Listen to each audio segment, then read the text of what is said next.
remember, Democritus' theory of the atom was that each thing had its own kind of atom.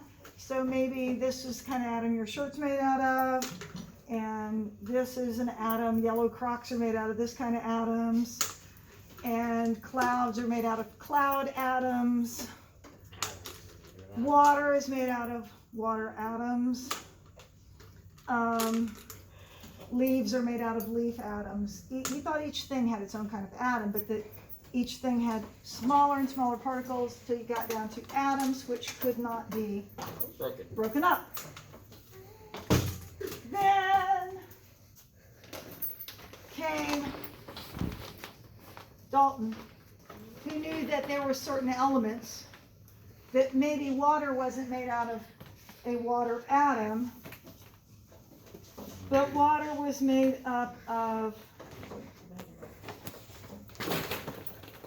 two of one kind of atom and one of another kind of atom. Then there came J.J. Thomson.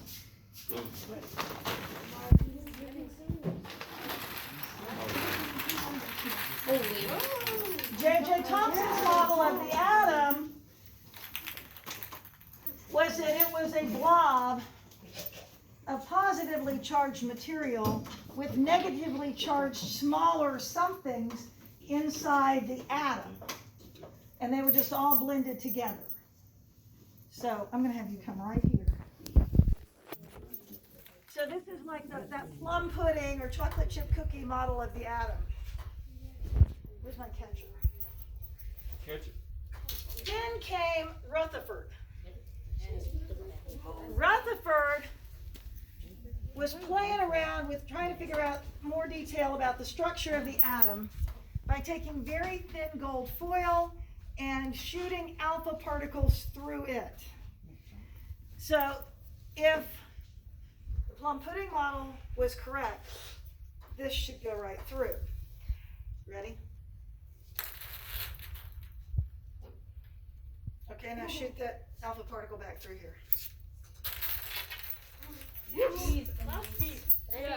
So an alpha particle should be able to go through a consistent blend of negatively charged particles in a positive cookie dough.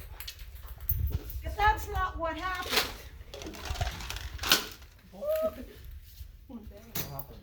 this is what happened when he shot alpha particles through the gold foil. What is this? This actually goes through it. They bounce right out. Some of them went through, but many of them